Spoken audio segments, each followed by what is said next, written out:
هذه knowledge دي لا نبي كان في الشاتين أجل مرة لما أولين كرام قبل ما واجهتكم بحقيقة كيسيكا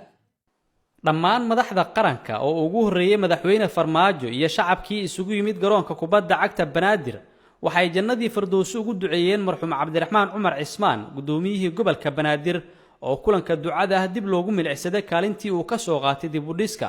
iyo horumarka dalka intii uu hayay xilal kala duwan oo uu soo qabtay dulqaad amaano iyo tanaasul ayaa ka mid ah sifooyinka wanaagsan ee lagu xasuusan doono marxuumka sida uu sheegay Ra'iisul Wasaare Xasan Cali Khayre wuxuu aqbalsanaa shaqo walba oo qaranku u diro inuu qabto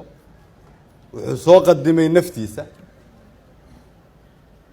waxa macna u sameeynayay Soomaalinimada iyo qarannimada wuxuu lahaa dulqaad inteena kale hadii la isku daro aanan lahayn mar walba la isu yimaado wuxuu ahaa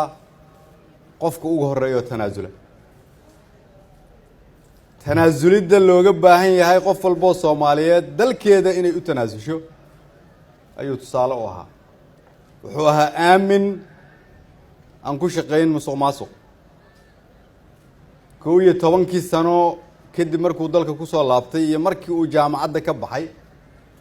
maalinna kama aanu niyad jabin inuu dalkiisa u adeego qoyskiisu waxay muujiyeen in aabahood aanu ka bixin iyaga oo kaliya oo uu ka tagay dhammaan ummadda Soomaaliyeed wiilkiisa Maxamed Cabdiraxmaan Cumar ayaana ku dardaarmay in la rumeeyo himladii aabihiis oo ahayd horumarka caasimadda iyo guud ahaan dalka Allah naxariis aaba Cabdiraxmaan ma uusan kadibin oo kaliya qoyskiisa laakiin waxa uu ku geeriyooday shacabka iyo qaranka Soomaaliyeed mudane madaxweyne waxaan ummadda Soomaaliyeed kaga madax celinaya ducada ala garab taagan yahay intii uu hospitaalka ku jiro iyo markii uu geeriyooday kadib iyo maanta oo aan taaganahay inaan duceyno fajazaakumullahu khayran madaxda dawladda waxaan kaga madax celinayaa dadaalkii iyo juhdiga ay ku bixiyeen aabahay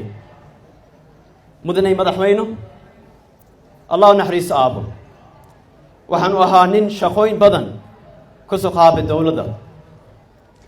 waxaan mahad celinayaa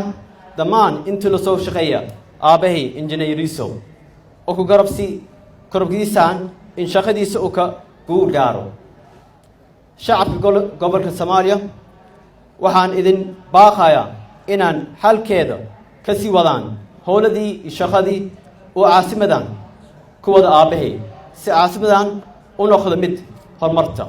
gudoomiyaha golaha aqalka sare ee baarlamaanka Soomaaliya mudane Cabdi Xaashi Cabdullaahi ayaa duca la wadaagay dhammaan dadka Soomaaliyeed gaar ahaanna ehelada shuhadadii ku geeriyooday weerarkii cadawga ay soo maleegeen ilaahay jannadii firdawsa isaga iyo intii kale ee manaxayaashu ku dileen xafiiskiisa jannadii firdawsa ha geeyo inta dhaawacana ilaahay caafimaadkoodii ha u soo dedejiyo madaxweynaha dalka mudane Maxamed Cabdullaahi Farmaajo ayaa garoonka kubadda cagta ee Banaadir ugu magac daray Allah u naxariistay injineer Cabdiraxmaan Cumar Cismaan oo uu wax dhigay maanta waxaan ugu magac darnay stadiumkan waxaan ugu magac darnay Cabdiraxmaan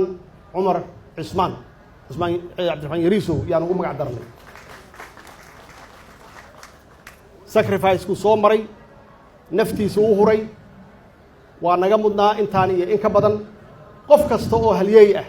oo wadankan wax ku kordhiya contribution sameeyana sidaas yaan u xasuusanaynaa madaxweyne Farmaajo ayaa sheegay in cadawga ay joogaan halkii ugu dambeeyay isla markaana ciidanka qaranku ay ku howlan yihiin ciribtirkooda cadawga nahaya oo aan dagaal kula jirno wuxuu soo socday muddo dheer marxalado badanna waa soo maray oo kala duwan wuxuu hadda taagan yahay waxay taagan yihiin inay isqarxiyaan iyo taagan yihiin markii ay u babacdhigi waayeen ciidamadeena geesiyaasha ah oo hadda markii ugu dambeysay ay ka qabsadeen maxaan ku yiraahdaa Barire iyo Mubarak iyo Owdhegle uma baacdhigi karaan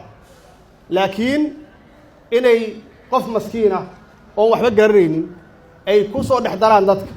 oo noo eg oo qaarkood aan u naxariisanayno ay ka raadiyaan halkaas inay dhibaato ka sameeyaan oo haldoorkeenna ay ku dhibaateeyaan waa meeshii ugu dambaysay waxaa loo baahan yahay inaan geesinimo ka qaadno inaan dhiiranaan ka qaadno inaan xoojinno la dagaalankooda inaan adkeenno amnigeenna inaan adkeenno wada shaqaynteenna iyo cabdiraxmaan iyo dadkii dhintay booskoodii inaan buuxinno aan ku buuxinno geesinimo iyo adadkeen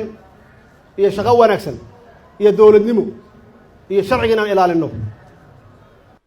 Muxyidiin Macalin Cabdulla, warbaahinta qaranka, garoonka Injineer Yariisow.